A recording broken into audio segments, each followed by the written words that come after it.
ಕರ್ನಾಟಕ ರಾಜ್ಯ ವೈಜ್ಞಾನಿಕ ಸಂಶೋಧನಾ ಪರಿಷತ್ತು ಪ್ರಾರಂಭ ಆಗಿ ಈಗಾಗಲೇ 6 ವರ್ಷಗಳು ತುಂಬಿದೆ. ಇಡೀ ರಾಜ್ಯದಾದ್ಯಂತ ಎಲ್ಲ ಜಿಲ್ಲೆಯಲ್ಲಿ ತಾಲೂಕುಗಳಲ್ಲಿ ಅಧ್ಯಕ್ಷರುಗಳಿದ್ದಾರೆ. 42,000 ಸದಸ್ಯರನ್ನ ಹೊಂದಿದೆ. ಇದರ ಉದ್ದೇಶ ಒಂದೇ, ನಂಬಿಕೆಗಳಿರಲಿ, ಮೂಢನಂಬಿಕೆಗಳಿರಲಿ. ಮನುಷ್ಯ ಹುಟ್ಟಿದಾಗಲಿಂದ ನಂಬಿಕೆಗಳ ತಳಹದಿಯನ್ನೇ ಕಟ್ಕೊಂಡು ಬಂದಿದ್ದಾನೆ. ಆದರೆ ಅದರ ವಿರುದ್ಧವಾಗಿ ಮೌಢ್ಯತೆ ಅತಿ ಹೆಚ್ಚು ತಾಂಡವಾಡ್ತಾ ಇದೆ. ಇವತ್ತೇನು ವಿಜ್ಞಾನ ಮತ್ತು ತಂತ್ರಜ್ಞಾನ ಬೆಳೆದಾಗೆ ಕಡಿಮೆ ಆಗಬೇಕಾದಂಥ ಈ ಪ್ರಚಲಿತ ವಿದ್ಯಮಾನದಲ್ಲಿ ಇನ್ನೂ ಅತಿ ಹೆಚ್ಚು ವಿದ್ಯಾವಂತರೆ ಮೌಢ್ಯತೆಗೆ ಬಲಿಯಾಗ್ತಾ ಇದೆ. ಆ ನಿಟ್ಟಿನಲ್ಲಿ ಪ್ರತಿ ವರ್ಷ ನಾನು ನಾಯಕ ತರಬೇತಿ, ನಾನು ನಾಯಕಿ ತರಬೇತಿಯನ್ನು ಒಂದು 3 ದಿನಗಳ ಕಾಲ ನಾವು ಕೊಡ್ತೇವೆ. ಈ ಸರಿ ನಾವು ಜಾನಪದ ಲೋಕದಲ್ಲಿ 3 ದಿನಗಳ ಕಾಲ ನಾನು ನಾಯಕಿ ಅಂತ ಪ್ರತಿ ಜಿಲ್ಲೆಯಿಂದ 10 ಜನ, 360 ಜನ ಈಗಾಗಲೇ ನೋಂದಣಿ ಹಾಕಿ ಬಂದಿದ್ದಾರೆ. ಇನ್ನೂ ಸಾಕಷ್ಟು ಜನ ಬರ್ತಾ ಇದ್ರು, ನಮಗೆ ಅಲ್ಲಿ ಅವಕಾಶ ಇಲ್ಲ ಅಂತೇಳಿ 360 ಜನಕ್ಕೆ ಇಟ್ಟಿದ್ದೇವೆ. ಯಾವುದೇ ರೀತಿಯ ಪ್ರವಾಸ ಭತ್ಯೆ ಆಗಲಿ ಇನ್ನೊಂದಾಗಲಿ ಯಾರಿಗೂ ಕೊಡ್ತಾ ಇಲ್ಲ. ಎಲ್ಲ ವಾಲಂಟ್ರಿಯಾಗಿ ಬರ್ತಾ ಇರ್ತಕ್ಕಂಥ ಉಪನ್ಯಾಸಕರು, ಶಿಕ್ಷಕರು, ಮಹಿಳೆಯರು ಎಲ್ಲರೂ ಕೂಡ ಮಹಿಳೆಯರೇ ಬರ್ತಾ ಇದ್ದಾರೆ ವಾಲಂಟ್ರಿಯಾಗಿ. ಇದರ ಉದ್ದೇಶ ಏನು ಅಂದರೆ ನನ್ನ ನಡೆ ವಿಜ್ಞಾನದೆಡೆಗೆ ಅಂತ. ಆ 300-350 ಜನರಲ್ಲಿ ನಾವು ಕೊಟ್ಟರೆ ಮೌಢ್ಯತೆ ತೊಲಗಲಿ, ವಿಜ್ಞಾನ ಬೆಳಗಲಿ ಅಂತ. ಆ ಬೆಳಗಲಿನದಕ್ಕಿಂತ ನನ್ನೊಳಗಡೆ ಇರ್ತಕ್ಕಂಥ ಶಕ್ತಿಯನ್ನು ನಾನೇಗೆ ಹೊರಹೊಮ್ಮಬೇಕು ಅಂತ ಹೇಳಿ ಪ್ರತಿಯೊಬ್ಬರಲ್ಲೂ ಕೂಡ ಯಾರು ಪಟ್ಟ ಕಟ್ಟಲ್ಲ, ನಾನು ನಾಯಕಿ ಅಂತ ಒಂದು ಟೈಟಲ್ ಕೊಟ್ಟಿದ್ದೇವೆ. 3 ದಿನಗಳ ಕಾಲ ಈ ಕಾರ್ಯಕ್ರಮ ಶಿಬಿರ 1 ಸೆಕೆಂಡು ಕೂಡ ವ್ಯತ್ಯಾಸ ಆಗದಾಗ ನಡೆಯುತ್ತೆ. 26ನೇ ತಾರೀಕು ಬೆಳಗ್ಗೆ ಘನವೆತ್ತ ಮಾಜಿ ಜಸ್ಟಿಸ್ ನಾಗಮೋಹನ್ ದಾಸ್ ನಮ್ಮ ಸಂವಿಧಾನ ನಮ್ಮ ಹಕ್ಕು ಮಾತನಾಡ್ತಾ ಇದ್ದಾರೆ. ಅದ್ರ ಜೊತೆಗೆ ಸೋಮಶೇಖರ್ ಅವರು ಕಾಯಕವೇ ಕೈಲಾಸ ಅನ್ನೋದ್ರ ಬಗ್ಗೆ ಸೋಮಶೇಖರ್ ಮಾತನಾಡ್ತಾರೆ. ಅದ್ರ ಜೊತೆಗೆ ನಮ್ಮ ಪ್ರೇಮಾ ಸಿದ್ದರಾಜನ್ ಅವರು ಕಾಯಕ ಅಂದರೆ ಮತ್ತು ನಾನು ಮತ್ತು ಕಾಯಕದ ಬಗ್ಗೆ ಮಾತನಾಡ್ತಾರೆ. ಮಧ್ಯಾಹ್ನದ ಮೇಲೆ ವಿಜಯಲಕ್ಷ್ಮಿ ಶಿವರೂರವರು ಮಾತನಾಡ್ತಾರೆ. ಪೂರ್ಣಿಮಾ ಮಾಳಗಿಮನಿ, ಅಶ್ವಿನಿ ದಾಸರೆ, ಈ ಥರ ಅನೇಕ ಪತ್ರಕರ್ತರು ಈ ಸಬ್ಜೆಕ್ಟನ್ನು ಕುರಿತು ನನ್ನೊಳಗಿನ ನಾನು, ನನ್ನದೇ ಆದ ಮನಸ್ಸಿದೆ, ಮನಸ್ಸು ಮತ್ತು ಸದೃಢತೆ ಬಗ್ಗೆ, ಆಮೇಲೆ ದೀಪದಿಂದ ಭರವಸೆಯ ಬೆಳಕು, ಬಾಂಧವ್ಯ ಸೆಲೆ ಹೆಣ್ಮಕ್ಳಲ್ಲಿ ಹೇಗಿರಬೇಕು ಅಂತ, ಇದೆಲ್ಲ ಒಟ್ಟಾರೆ ಅಭಿಪ್ರಾಯದಲ್ಲಿ ಮೊಬೈಲ್ ಬಿಡಿ, ಪುಸ್ತಕ ಇಡಿ ನಮ್ಮ ಕಾನ್ಸೆಪ್ಟ್ ಇರೋದು. ಮೊಬೈಲ್ ಬಿಡಿ, ಪುಸ್ತಕ ಇಡಿ. ಹಾಗಾದ್ರೆ ಮೊಬೈಲ್ ಬಿಟ್ಟರೆ ತಂತ್ರಜ್ಞಾನ ಮೊಬೈಲ್ ಬಳಸುವ ರೀತಿಯ ಹೇಗಿರಬೇಕು ಅಂತ.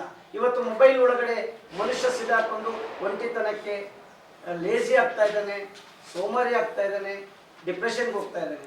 ಇದೆಲ್ಲದನ್ನು ಬಿಟ್ಟು ಹೊರಬನ್ನಿ ಅನ್ನೋ ಒಂದು ಕಾನ್ಸೆಪ್ಟನ್ನು ಮಹಿಳೆಯರಲ್ಲಿ ನಾವು ತರ್ತಾ ಇದ್ದೀವಿ. ಇದು 3 ದಿನಗಳ ಕಾಲ. ಮೊದಲನೇ ದಿನ.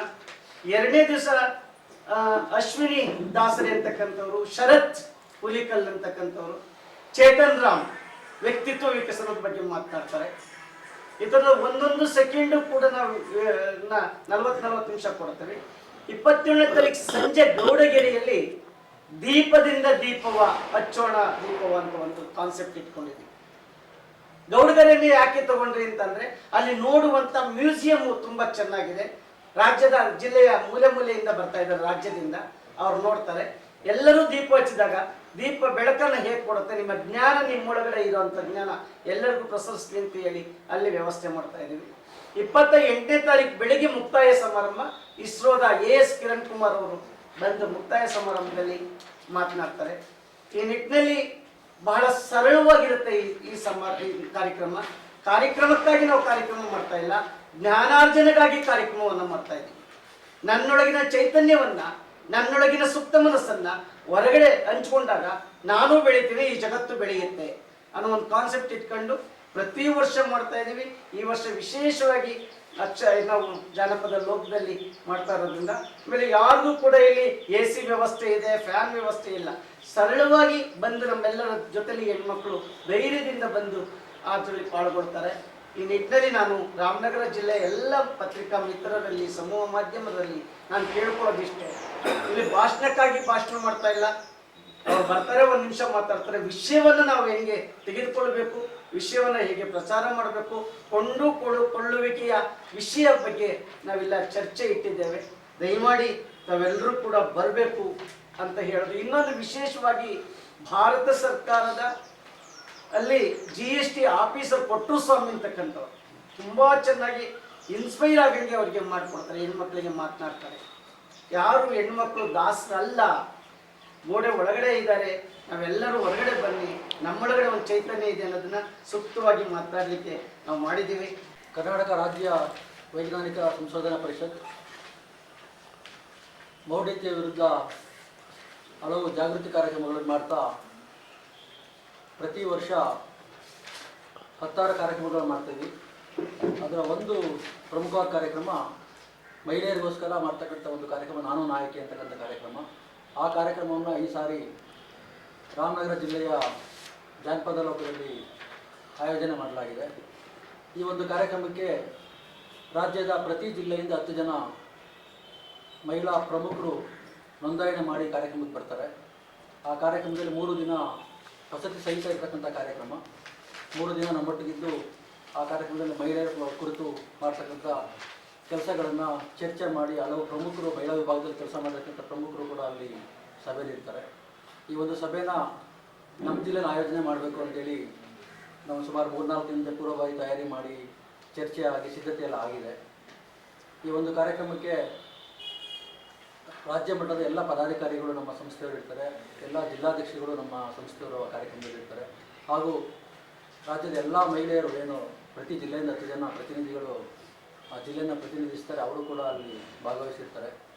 ಆ ಕಾರ್ಯಕ್ರಮದ ಒಟ್ಟು ಸ್ವರೂಪವನ್ನು ನಮ್ಮ ಸಂಸ್ಥೆಯ ಸಂಸ್ಥಾಪಕರು ತಮಗೆ ವಿವರಿಸ್ತಾರೆ. ದಯಮಾಡಿ ಈ ಒಂದು ಸಮ್ಮೇಳನದ ಕುರಿತು ಹೆಚ್ಚಿನ ಪ್ರಚಾರವನ್ನು ತಾವೆಲ್ಲರೂ ಮಾಡಬೇಕು.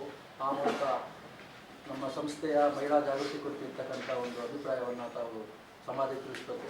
ಹಾಗೆ ತಾವೆಲ್ಲರೂ ಅವತ್ತಿನ ಕಾರ್ಯಕ್ರಮದಲ್ಲಿ 3 ದಿನವೂ ಇದ್ದು ಆ ಕಾರ್ಯಕ್ರಮವನ್ನು ಹೆಚ್ಚು ವಿಷಯವನ್ನು ಪ್ರಸ್ತಾಪ ಮಾಡಬೇಕು, ಪ್ರಚಾರ ಮಾಡಬೇಕು ತಮ್ಮ ಪತ್ರಿಕೆಯಲ್ಲಿ ಅಂತ ಕೇಳ್ಕೊಳ್ತಾ